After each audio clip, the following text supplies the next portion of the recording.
اب ہم prototype model کے ایڈوانٹیجز اور ڈس ایڈوانٹیجز ڈسکس کریں گے۔ اب اس کے ایڈوانٹیجز کیا ہے؟ Increase the user involvement in the product even before implementation. اس کے یہ ایڈوانٹیجز ہیں نا کہ جو یوزر ہے جس کے لیے یہ سافٹ ویئر بن رہا ہے، ٹھیک ہے، تو امپلیمنٹیشن سے پہلے ان کی انوالومنٹ جو ہے کہ مطلب ہم نے ایسے ایسے کام کرنا ہے، وہ بار بار اپنے فیڈ بیکس دے رہے ہیں کہ میرا مطلب اپنی ریکوائرمنٹس کو اگر وہ چینج کر رہا ہے، جو بھی ایکچوئل امپلیمنٹیشن تو سٹارٹ نہیں ہوئی، تو سٹارٹ میں جو ان کا جو ایک رف سا اسکیچ ہوتا ہے، پروپوزل ہوتا ہے، تو اس میں یوزر انوالومنٹ کا ہمیں یہی فائدہ ہوگا کہ اگر کوئی بھی چیز ان کی ریکوائرمنٹ کے مطابق نہیں ہے، ہم نے صحیح ریکوائرمنٹ گیدر نہیں کی، تو وہ ہمیں اس کے بارے میں پراپر فیڈ بیک دیں گے تاکہ ہم اس کی کوالٹی کو اچھا کر سکیں۔ تو ڈیفینیٹلی دی یوزر جو ہے انوالومنٹ بہت زیادہ ہے اس میں، تو اس لیے پروڈکٹ کی جو کوالٹی ہے بیسٹ آنے کے چانسز زیادہ ہے۔ Sense a working model of the system is displayed and the user get better understanding of the system being developed۔ Working model of system is displayed کہ ہمارا جو ہے ایکچولی تو وہ امپلیمنٹ نہیں ہوا، مگر اس کی فنکشنالٹی کو ایک جو ہے ڈسکس کیا جاتا ہے کہ ہمارا یہ جو کام اس وجہ سے ہی پرفارم کرے گا، ٹھیک ہے۔ تو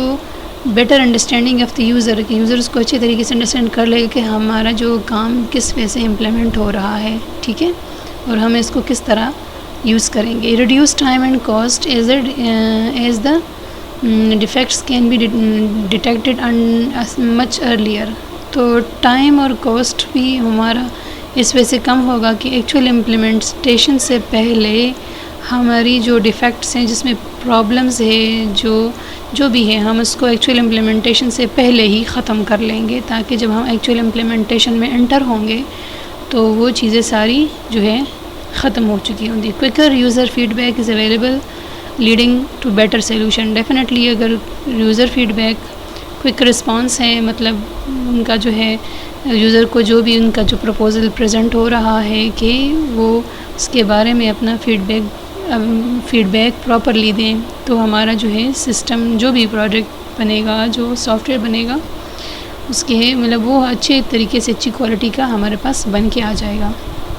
missing functionality can be identified easily. کوئی فنکشنالٹی آئیڈینٹیفائی نہیں ہوئی، مطلب کوئی بھی چیز کو سٹارٹ میں ریکوائرمنٹ میں نہیں بتایا گیا، اگر بعد میں پروپوزل ہی کے ڈیولپمنٹ کے ٹائم، پروٹوٹائپ کے ٹائم ہی پتہ چل گیا، بیفور امپلیمنٹیشن، تو اس ٹائم بھی اس کو اگر ہم پراپرلی اگر وہ اس میں وہ مسنگ فنکشنالٹیز کو ایڈ کر لیں، تو کیونکہ اگر امپلیمنٹیشن کے بعد کریں گے تو ہمارے لیے یہ ٹائم کنزیومنگ ہو جائے گا، ٹھیک ہے۔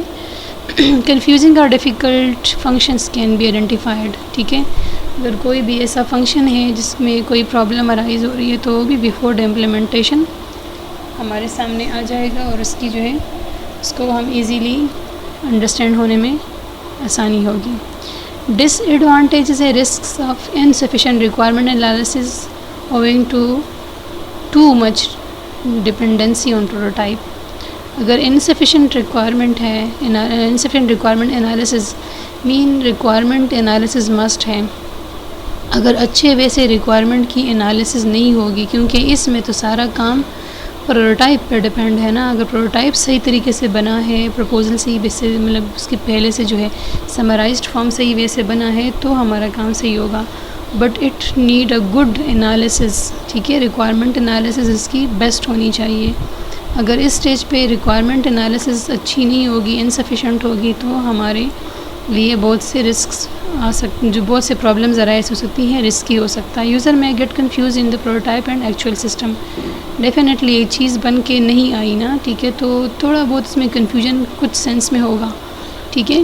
کیونکہ جب ایک چیز بن کے آ جاتی ہے تو اس کا ایک رف اسکیچ ہوتا ہے۔ جس طرح آپ سافٹ ویئر انجینئرنگ پڑھ رہے ہو نا، تو آپ کے سامنے ایک پروجیکٹ بنا نہیں ہے، مگر آپ اس کے صرف پراپرٹیز پڑھ رہے ہو کہ ایسا ہوگا۔ جب ایک ایکچوئل امپلیمنٹیشن ہوتی ہے تو اس کی جو ہے انڈرسٹینڈنگ زیادہ ہوتی ہے۔ Practically this methodology may increase the complexity of the system, a scope of the system may expand beyond the original plan۔ یہ کہہ رہے ہیں نا کہ this methodology may increase the complexity of the system, a scope of the system may expand beyond the original plan۔ مطلب جو ہے اس طرح اگر مطلب کچھ لحاظ سے اس کی کمپلیکسٹی بڑھ جاتی ہے، ٹھیک ہے، اس کو زیادہ اگر اس پہ سے ایکسپلین کیا جائے تو اوریجنلی جو امپلیمنٹ ہوگا اس لحاظ سے یہ تھوڑا سا کمپلیکیشن زیادہ آ سکتی ہیں، ٹھیک ہے، کیونکہ ہر ایک کا اپنے وے سے، اگر ملٹیپل کسٹمرز ہے تو ہر ایک کا اپنے وے سے اس کی اپنے وے سے اس کو جو ہے جج کرے گا یا انالائز کرے گا، ٹھیک ہے۔ Developer may try to reduce the existing prototype to build actual system. Developer try to reuse the existing prototype, جو بھی ایگزسٹنگ پروٹوٹائپ بنے ہیں فردر جو بن رہے ہیں، اور ایکچوئل سسٹم میں بلڈ کرنا، مطلب ایک چیز سمرائزڈ فارم میں ہے، اور پھر اس کو یہ پرابلمس بیچ میں سکتی ہے کہ ایکچوئل ریپرزنٹیشن اور جو رف ریپرزنٹیشن ہے دونوں میں کافی ڈفرینس ہوتا ہے، even when it's not technically feasible, ٹھیک ہے، فیزیبل نہیں ہے کہ ایکچوئل سسٹم جو ہوتا ہے اور یا جو ڈیولپر کے لیے اس چیز ایکچوئل سسٹم کے لحاظ سے اور پروٹوٹائپ کے لحاظ سے مطلب اس کو سمجھنا اس لحاظ سے صحیح پراپر نہیں ہوتا، کیونکہ جو ریکوائرمنٹ یوزر نے بتائی ہوتی ہے اس کو پورا جج کرنا۔ The effort invested in building prototype میں be too much if not monitored properly. اگر ہر ایک سٹیپ کو پروٹوٹائپ میں پراپرلی مانیٹر نہیں کیا گیا، ہر ایک سٹیپ کو، ہر ایک ریکوائرمنٹ کو پراپرلی مانیٹر نہیں کیا گیا، یا کسٹمر انوالومنٹ کا جو کلائنٹ انوالومنٹ ہے، ٹھیک ہے، ان کی ریکوائرمنٹ کو اچھے وے سے انالائز نہیں کیا گیا، مانیٹر نہیں کیا گیا، تو پروٹوٹائپ بلڈنگ میں کافی زیادہ ایفرٹ چاہیے ہوگا، کیونکہ اس میں ملٹیپل لوگ انوالو ہیں، ٹھیک ہے، کسٹمرز بھی انوالو ہیں، جو ہمارے کلائنٹس ہیں وہ انوالو ہیں، ڈیولپرز بھی انوالو ہیں، انالسٹ بھی انوالو ہیں، تو ہر ایک اس کو اپنے وے سے جج کرے گا، اس لیے جو ہے یہاں پہ effort invested in building prototype میں بھی to much if not monitor properly, تو اس کی مانیٹرنگ اگر پراپر نہیں ہو رہی، پراپر وے سے اس کو مانیٹر نہیں کیا گیا، ہر ایک سٹیپ کو پراپرلی چیک نہیں کیا گیا، تو اس میں پھر کافی زیادہ پرابلمز آ سکتی ہیں۔ Each step should be monitored very properly so in this case our product will be very good, مطلب ہمارے لیے جو ہے وہ اچھی کوالٹی کا چیز بن کے آ جائے گی۔ آئی ہوپ یہ آپ کو سمجھ آ گیا ہوگا، ٹھیک ہے۔